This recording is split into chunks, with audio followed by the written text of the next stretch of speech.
recent comment on a video. Someone asked me if I could take a look at this Marvelous Monikers book.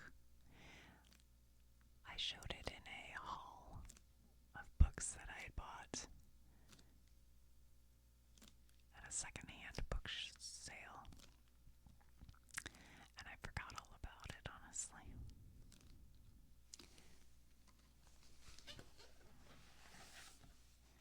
This bookmark says, "When hell freezes over, we'll play hockey there too. The chaos begins." That was one I did on the Stanley Cup a while back. So this book was published in 1990, and it has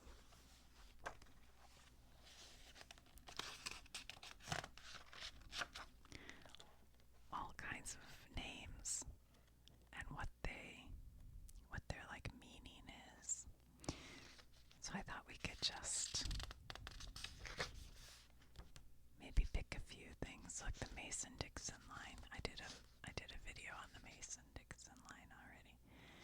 Typhoid Mary. I have thought about that a lot of times. Wait, I want to read this one. I have a political cartoon that was left in an old house that I bought once. It's a drawing, and I've thought about showing it to see if anyone can help me understand it more, but I haven't. But it has Mack truck.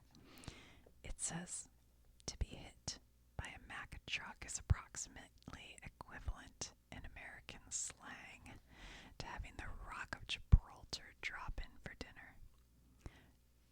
To be built like a Mack truck is to be a candidate for the Chicago Bears line. For almost 100 years, the German family named Mack has stood for sturdiness to the nth degree. The family members responsible for the connotation were John and Augustus Mack, the middle and last of 5 sons born to a Pennsylvania immigrant couple during and just after the Civil War. Both left their farm home as teenagers, and after a few years on separate paths, they joined forces in Brooklyn, New York, wagon factory run by a Dane, Christian Fulson. When Fulson returned in 1893, the brothers took over. Sorry, he retired, not returned. Jack brought his mechanical skills and Gus his business acumen to a fraternal partnership that was custom designed to meet the opportunities of the coming auto age. The brothers specialized in large vehicles, and in 1903 built the first of a very successful series of sightseeing buses for the use around Brooklyn Prospect Park. 2 years later, with orders flowing in, the brothers moved their enterprise to Allentown, Pennsylvania, and incorporated themselves to manufacture motors, cars, vehicles, boats, locomotives, automobiles, and machine and hardware specialties of every description. With the optimistic charge as a base, and in partnership with 2 other brothers, Jack and Gus concentrated on producing heavy-duty hauling vehicles for 7 years, and then sold out their stock in 1912. Jack worked in several other automotive companies before being killed in a road accident. Gus moved to California and bought, no kidding, an ostrich farm. Okay. You want to read a biblical one? Or no? Let's see, maybe not. Let's see. What's interesting? Hooligan, the original. There's some editing errors in this book. It says the original of Hooligan. I think it should say the origin, but anyway, of Hooligan. was almost certainly an Irish tough or toughs living in London in the mid to late 19th century.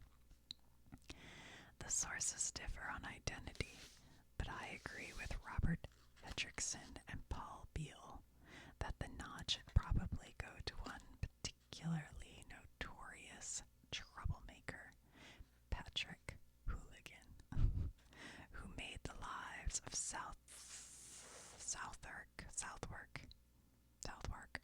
anyway, residents unenviable just before the turn of the century. Can you imagine if your family is like of the Patrick Hooligans and you're like, worldwide people call? Anyway, let's see. The Hooligan Knights, 1899. According to Clarence Rook's memoir, The Hooligan Knights, Patrick frequented the Lamb and Flag pub in Irish Court and was chiefly interested as he walked to and fro among his fellow men in robbing them and occasionally bashing them. He was, Rook says, as real as Buddha or Muhammad, and his exploits just as prone to embroidery, so that when he died in a hospital jail, he left behind him a great tradition, a cult. The cult, like that of the thugs, may have died, but the tradition, alas, alive and well. Well,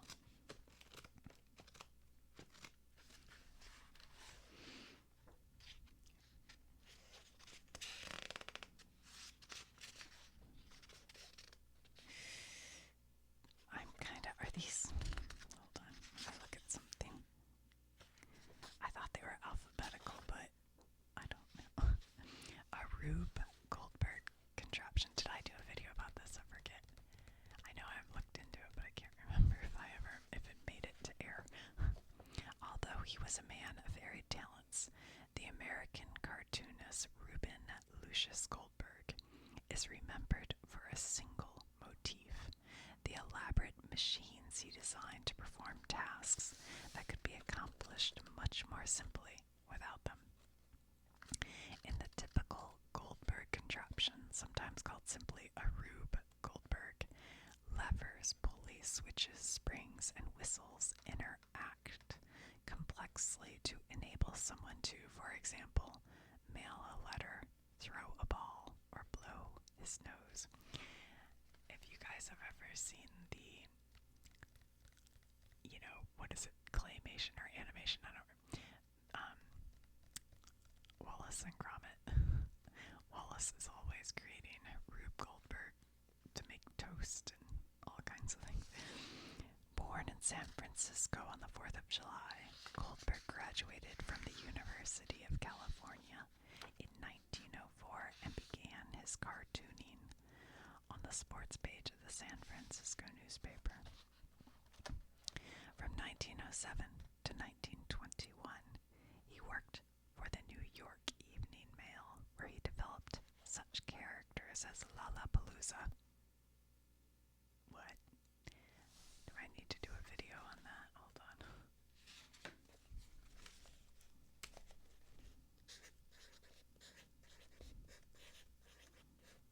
Because that's the name of the concert festival.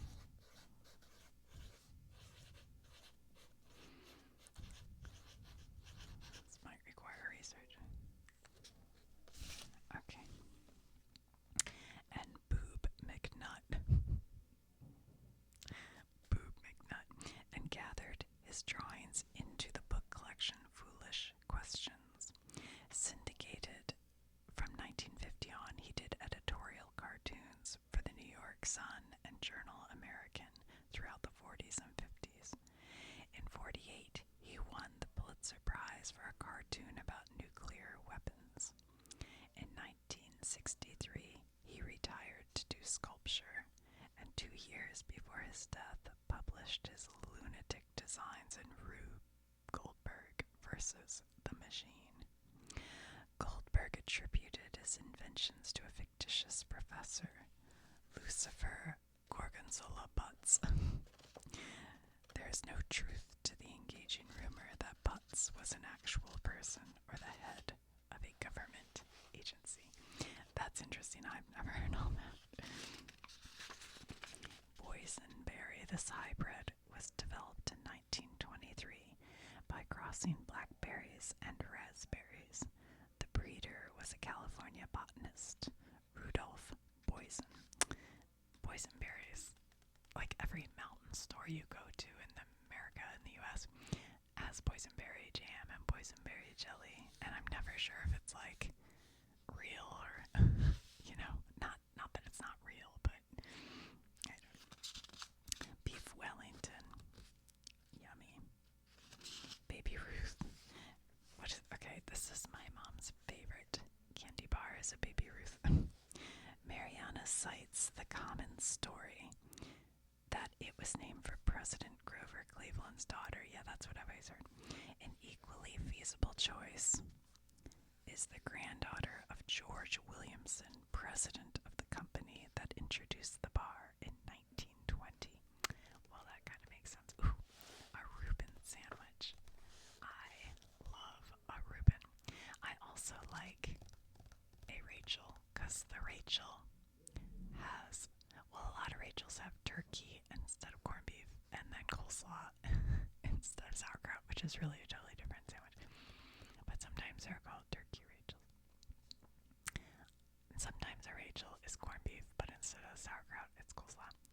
I like that better. My dad loves sauerkraut, but I like coleslaw better. Okay, Reuben, most of the sandwiches many admirers would agree that its basic ingredients are corned beef, rye bread, sauerkraut, and Russian dressing. Yum. My stomach's gonna growl. Revisionist adds Swiss cheese, yeah, and or mustard, no. Time magazine in June 16th of 1986 story makes two plausible guesses at its creator. The Reuben was invented either by Omaha grocer Reuben K. as a treat for his poker pals, or by New York deli owner Arnold Reuben, who was famous in the 1940s and 50s for naming his innovative sandwiches after celebrities. Interesting. Alright, I kind of like the food, except that now I'm getting hungry. Hungry. Frankenstein, Freudian slip. Do you want to read that? Freudian slip. Okay. Freudian slip, nothing better illustrates Sigmund Freud's commitment to the hidden meaning than his thinking on slips of the tongue. The founder of psychoanalysis first wrote on these common parapraxes shortly after the publication of his pioneering interpretation of dreams from 1901, which presented his early ideas of the unconscious, repression, and the sexually active infantile mind. In 1904, his essay on verbal slips appeared as chapter 5 of his most popular book, The Psychopathology of Everyday Life. It was that book that made every sophomore in Europe and America an instant armchair expert on the mind, and led to the cant term Freudian slip to describe any and all verbal errors, whatever their gravity or content. Before Freud, slips of the tongue were meaningless errors. Now even the most innocent mistake takes on deep and forbidding significance. I should probably do an episode just on the beginnings of psychology, like Freud and Pavlov and boy, I used to know all this, I have to remember. Freudophiles without the master's clinical background or knowledge of languages have given this kind of linguistic analysis a bad name, but that should not obscure Freud's contribution to our understanding of meaningless utterances. In his essays and throughout later lectures, he gave numerous examples of slips that hinted at what he called the secondary process of mental functioning. His followers gave the world the idea that every such error was Freudian, and that Freudian meant sex is all that counts. That was their problem, not his. Many of the examples in psychopathology, in fact, have nothing to do with the erotic. Consider the woman who describes her soldier son as being with the 42nd murderers instead of mortars, or the dentist who reveals his mercenary interest in the patients by replacing the dental term contact, or contact between teeth, with the unintentional content, or money. Okay. Freud was better aware than his followers that, to quote a joke often attributed to him, sometimes a cigar is just a cigar. I say stuff wrong all the time. I don't think it's...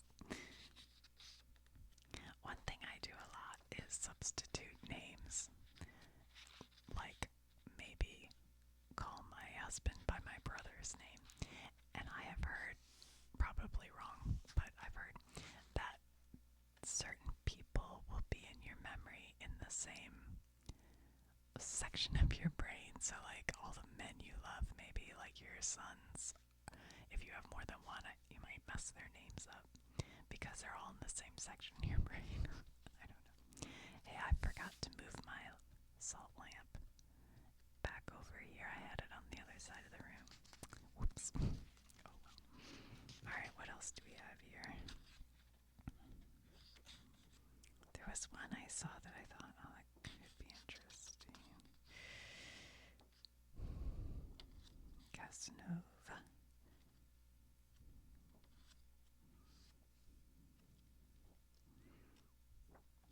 Some of these are so old-fashioned, I don't know if young people would know them.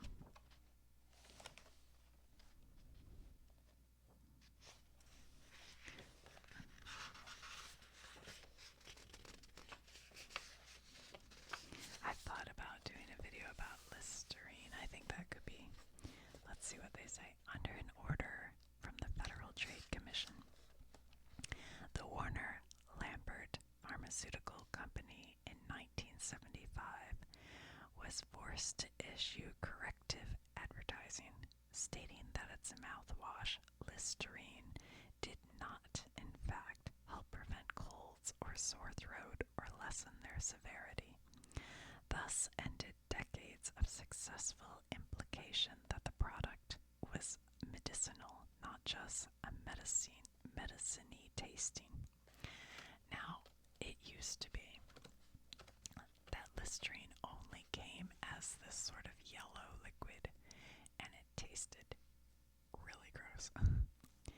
And my granddad, who, was born in 1898, I think, he used to take Listerine on a Q-tip and rub it in his nose to keep from getting a cold. And my mom told me that when I was a kid. Well, no, I wasn't a kid. I was in a college. And in order to not get a cold, I did that. I took Listerine, I rubbed it in my nose, and I ended up getting sores in my nose from it. So don't do that. That is a lesson in what not to do. That implication was built, although I can't say whether or not I got the cold. I don't remember. Maybe not. Okay, that implication was built into the product name itself. For the British surgeon Joseph Lister, who I think has an interesting story, was the father of antiseptic medicine. An early champion of Pasteur's germ theory, he attacked microorganisms in Glasgow and London hospitals, not with heat, as Pasteur had suggested, but with dressing soaked in solution of carbolic acid. The resulting dramatic drop in operating room infections led, after a period of conservative resistance, to the modern reliance on antisepsis as a basic feature of surgical procedure. From 1877 until his retirement in 1893, Lister worked at King's College Hospital in London. He also established the British Institute of Preventative Medicine, which eventually became the Lister Institute. 4 years after his retirement, a former patient, Queen Victoria, named him Baron Lister of Lyme Regis, making him the first physician to be made a British peer. That's interesting. Yeah, I should probably do a video about Lister. Science, you guys. Montezuma's Revenge. Mother Goose Rhymes. Maybe I should read this. I've done a video about this, but I don't know if it's public yet. I kind of hold videos sometimes for a day when I can't make one. We'll do Mother Goose, often described as an old woman wearing a cone hat and riding a goose. Mother Goose's first appears in literature in Charles Perrault's 1697 collection of fairy tales, Histories ou Contes du Temps Passé. I don't know if I said it. Or Histories or Stories of Time Past. A book that included the classics Little Red Riding Hood, Sleeping Beauty, and Cinderella. The frontispiece of that volume showed a grandmother surrounded by children with the subtitle Contes de ma mère Ioi. I don't know. Stories of My Mother Goose. It was the subtitle that public remembered both in the original French and in the first 1729 English translation. The Perrault, I said it right the first time, the Perrault, volume contained no nursery rhymes, nor did a 1760 collection of stories, the top book of all, which listed Mother Goose, Nurse Lovechild, and Tommy Thumb among its eminent authors. The old dame associated with children's verse in 1781. Oh, I'm not reading all this. When the London firm of John Newbery published Mother Goose Melody, citing her as sole eminent author. Since then, thousands of children's rhyme collections have been laid at her door. That's interesting. I'm going to close my eyes and pick a month of the year. Boop. June. Scholars' views are mixed on this one. The obvious eponym is Juno, the goddess who presided over marriage, hence our June brides. But it may also derive simply from juvenis, meaning young. There you go.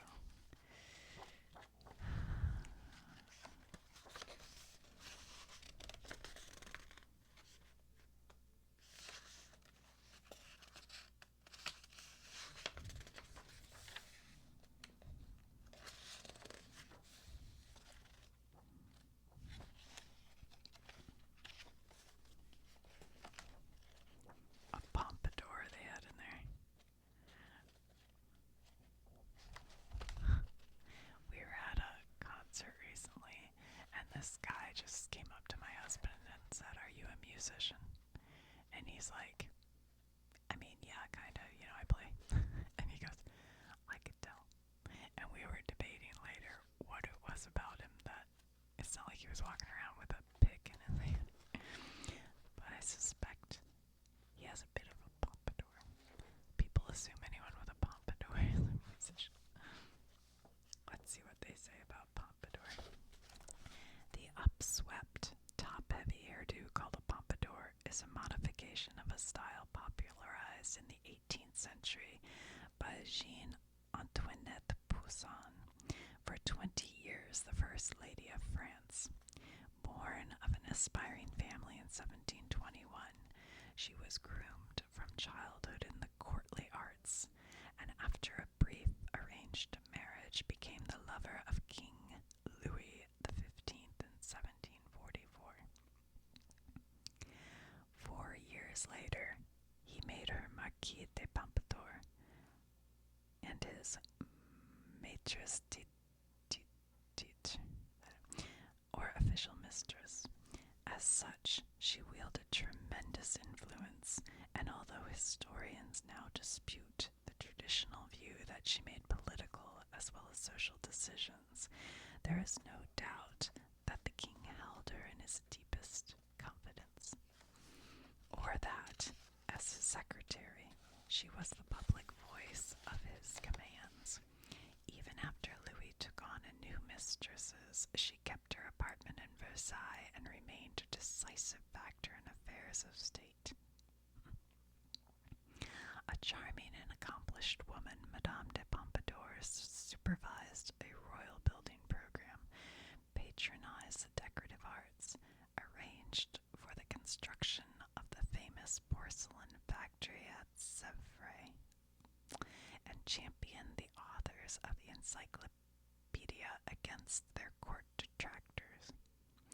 The French people resented her influence, however, and held her personally responsible for the nation's involvement in the 7 Years' War, by which France lost to Canada.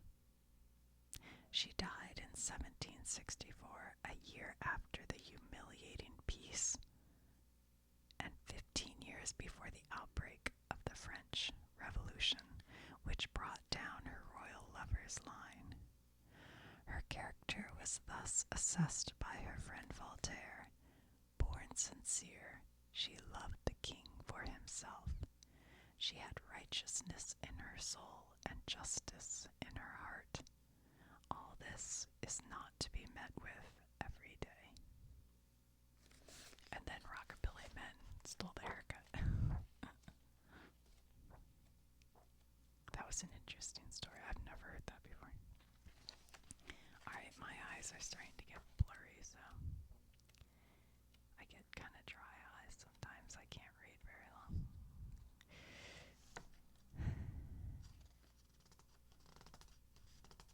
Alright, you want to read about lesbians? The term lesbian, to mean female homosexual, refers directly to the Greek island of Lesbos, and indirectly to that island's most famous daughter, the poet Sappho, from 612 BC. Vilified for centuries because of her impassioned lyrics to other women, Sappho has become, in this century, a priestess of lavender feminism. Scholars dispute her sexual proclivities, but agree on at least 2 things. She ran a kind of salon for lesbians, not necessarily lesbian. I see. She ran a salon for capital lesbian young women, so people who lived on that island. I get it. And her poetry is first rate. The ancient Greeks agreed with this too. They spoke of her as the 10th muse.